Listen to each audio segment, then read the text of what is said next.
Hello दोस्तों, आप सभी का स्वागत है मेरे यूट्यूब चैनल में। आज की कहानी है इश्क की तड़प भाग 14। पिछले एपिसोड में हमने देखा कि रॉम्बी थाल के अंदर देखने की कोशिश करता है, जो कि वह वैम्पायर उसे दिखाने की कोशिश करता है कि किस तरीके से एक लड़का जो अपनी मर्यादाओं को पार करके एक औरत को बेइज्जत करता है और उसके मरने की वजह बनता है। रॉम्बी सब कुछ देख रहा होता है। उसे याद आता है कि यह वही उसका जन्म है जिसमें उसने राजा का बेटा बन करके बहुत सारी महिलाओं को बेइज्जत किया था, और उसमें से यह एक ऐसी महिला थी जो कह रही थी कि पतिव्रता है और उसे नुकसान न पहुंचा, और यही वह स्त्री थी जिसने रॉम्बी को श्राप दिया था। लेकिन उस स्त्री का इस बहरूपिया से क्या संबंध था, यह रॉम्बी समझ नहीं पा रहा था। उस थाल में हुई हरकतों को देख करके एंटोनी पूछती है कि रॉम्बी, क्या तुम इसे जानते हो? तो रॉम्बी कहता है कि नहीं, मैं इसे नहीं जानता, क्योंकि वह उस जन्म में क्या हुआ वह एंटोनी को नहीं बता सकता था। उसके मन में पहले से ही एंटोनी के लिए बहुत गलत छवि बनी हुई थी, तो वह नहीं चाहता था कि और एक मौका एंटोनी को मिले अपनी बेटी से खुद को दूर करने का। तभी वह सामने बैठा हुआ बहरूपिया शहंशाह बोलता है कि तुम झूठ नहीं बोल सकते, तुम चाहे झूठ मुझसे छिपा सकते हो, लेकिन मैं सब कुछ जानता हूँ।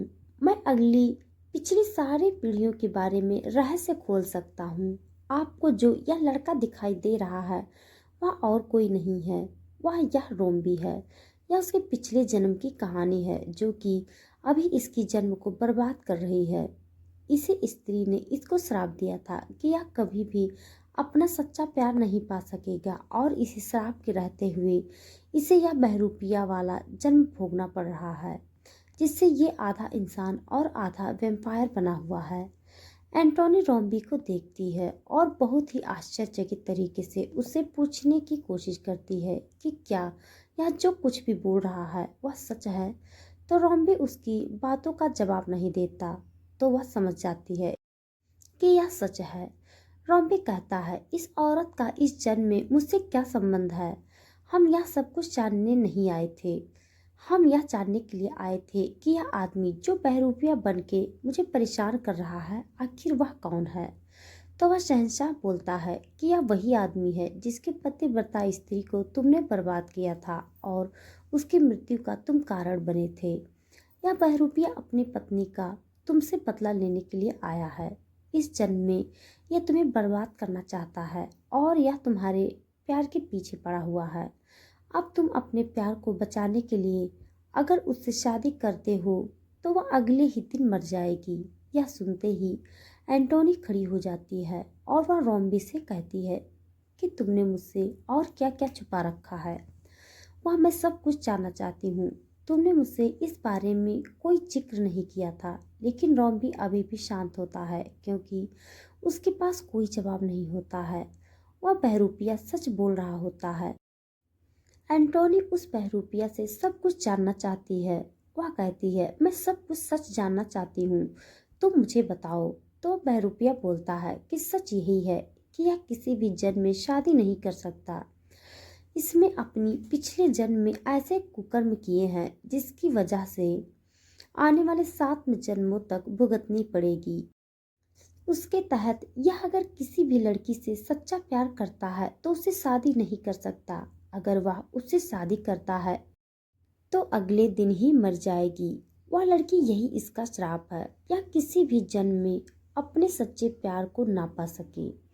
एंटोनी पूछती है कि फिर आप अपनी बेटी की शादी रॉम्बी से क्यों करवाना चाहते हो? तो बहरूपिया बोलता है, हम इंसान नहीं हैं, हम मृत शरीर हैं और हम कोई सा भी रूप धारण कर सकते हैं। तो उसे यहाँ पर आकर पहले मरना पड़ेगा, और इंसान अगर एक बार मर जाता है तो दोबारा मर नहीं सकता। और वैसे भी उसे इस दुनिया में मेरी बेटी के साथ शादी करनी है। उसे मेरी बेटी से शादी करने के लिए यहाँ इस दुनिया में आना पड़ेगा, तभी वह उससे शादी कर सकता है। एंटोनी उस बहरूपिये से पूछती है कि हमें इसका उपाय चाहिए। तो वह बहरूपिया बोलता है कि उपाय मैं तुम्हें नहीं दे सकता, मैं तुम्हें बस यह बता सकता था कि वह इंसान कौन है जिसके पीछे तुम परेशान हो रहे हो। तुम्हें अपने श्राप से मुक्ति तभी मिल सकती है जब वह बहरूपिया तुम्हें खुद माफ करने को तैयार हो जाए, अन्यथा तुम्हें वह भुगतना ही पड़ेगा। रॉम्बी के पास किसी के भी सवालों का कोई जवाब नहीं था, क्योंकि वह खुद नहीं जानता था कि पिछले जन्म में उसने ऐसा क्या किया था।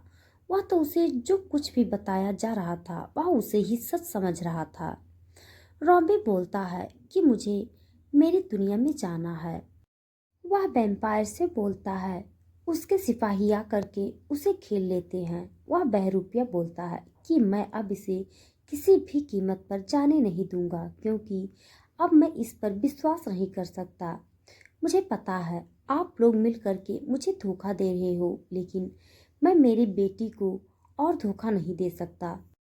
वह बहरूपिया बोलता है कि एक शर्त पर मैं तुम्हें जाने दे सकता हूँ, तो मेरी बेटी को अपने साथ लेकर जाओगे।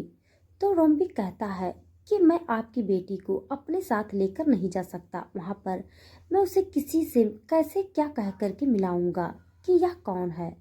वहाँ पर इसके लिए खतरा हो सकता है। तो वह बहरूपिया बोलता है तुम उसकी चिंता मत करो, मेरी बेटी को खतरों से निपटने आता है, क्योंकि वह एक जीवित इंसान नहीं है। वह किसी भी वक्त किसी का भी रूप रख सकती है। वैसे भी मैं आपके साथ आने वाली आपके इस रिश्तेदार को आपके साथ नहीं भेजूंगा। यह मेरे यहाँ बंदी बनकर रहेगी, और जब तक तुम वापस यहाँ नहीं आ जाते तब तक मैं इसे छोड़ूंगा नहीं। तो एंटोनी कहती है कि यह आप क्या बकवास कर रहे हो, मैं यहाँ नहीं रुक सकती। मैं यहाँ इस मकसद से नहीं आई थी कि आप मुझे यहाँ लोग हमें यहाँ पर बहरूपिया को जानने के लिए आना था। आप हमारी समस्याओं को समझ नहीं रहे हो। वह बहरूपिया बोलता है मैं किसी भी समस्याओं को समझना नहीं चाहता हूँ।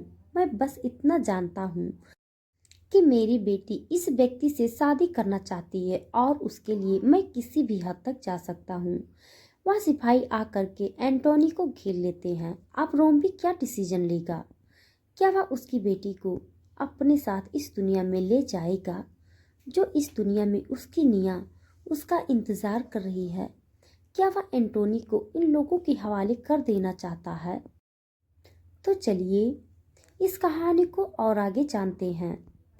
एंटोनी बोलती है मैं यहाँ पर रुक करके अपने मकसद से नहीं खेल सकती हूँ। मेरा परिवार है, वह मेरा इंतजार कर रहा है। तो वह वैम्पायर बोलता है मैं और मेरी बेटी भी इस लड़के का बहुत टाइम से इंतजार कर रहे हैं, पर यह यहाँ पर नहीं आया। तो एंटोनी कहती है कि तुम ऐसे किसी को भी जबरदस्ती अपने पास नहीं रख सकते हो। अगर वह तुम्हारी बेटी से शादी नहीं करना चाहता है तो तुम मुझसे जबरदस्ती नहीं कर सकते हो। तभी वह वैम्पायर को बहुत तेज गुस्सा आता है, और गुस्से की वजह से एंटोनी के चारों तरफ एक पिंजरा बन जाता है। एंटोनी को ऐसे फंसा हुआ देख करके रॉम्बी घबरा जाता है। रॉम्बी तुरंत भागता है और एंटोनी को पिंजरे से छुड़ाने की कोशिश करता है। वह कुछ नहीं कर पाता, वहां पर उसकी शक्तियां भी काम नहीं कर पा रही होती हैं। तभी सामने से एक लड़की आती है जो हूबहू एंटोनी की जैसी होती है। रॉम्बी समझ नहीं पाता कि यह क्या हो रहा है। तभी वह बहरूपिया बोलता है यह लो, यह मेरी बेटी है जो तुम्हारी मासी के रूप में तुम्हारे साथ में यहाँ से जाएगी। तो जब वह बाहर जाएगी और लोगों से मिलेगी तो उसे किसी पर शक नहीं होगा। तभी रॉम्बी मन में सोचता है कि अगर यह एंटोनी के रूप में निया के साथ में रहेगी और यह निया को नुकसान पहुंचा सकती है। नहीं नहीं, मैं इसे अपने साथ नहीं ले जा सकता। मैं आपसे वादा करता हूँ कि मैं यहाँ पर वापस आऊँगा, फिर आप जो चाहें मेरे साथ कर सकते हैं, लेकिन मैं मेरी मासी को यहाँ पर आपके साथ नहीं छोड़ सकता हूँ। उनके घर वाले उनका इंतजार कर रहे हैं। तो वह वैम्पायर बोलता है कि मैं तुमसे वादा करता हूँ तुम्हारी मासी को यहाँ कुछ भी नहीं होगा, वह सही सलामत रहेगी। बस तुम मेरी बेटी को अपने साथ लेकर जाओगे और उससे विवाह करना ही तुम्हारा मकसद होगा। मैं तुम्हें यहाँ से बाहर इसीलिए भेज रहा हूँ ताकि तुम उस वैम्पायर के पास में पहुंच सको जिससे मिलने के लिए तुम यहाँ पर आए थे और जिसके बारे में तुम जानना चाहते थे। वह वैम्पायर ही तुम्हें तुम्हारे हिसाब से मुक्ति दिला सकता है। एंटोनी कहती है, ठीक है, तुम यहाँ से चले जाओ, तुम्हें उस बहरूपीय तक पहुँचना बहुत जरूरी है। मैं आपको इस हालत में छोड़कर कैसे जा सकता हूँ? मैं निया को क्या जवाब दूंगा? मैं मिस्टर विल्सन को क्या कहूँगा कि आप कहाँ हो? तुम्हें किसी को किसी से कुछ कहने की जरूरत नहीं है। बस तुम इस लड़की के जरिए यह कहलवा देना कि मैं थोड़े दिनों के लिए आउट ऑफ स्टेशन जा रही हूँ, मेरे कोर्स के लिए। इसीलिए मैं मिल नहीं पाऊंगी ताकि किसी को शक नहीं होगा। बहुत बोलने के बाद रॉम्बी उस बहरूपिया की लड़की को, जो कि एंटोनी के रूप में होती है, वो उस बाहरी दुनिया में जाने को बहुत उत्साहित होती है।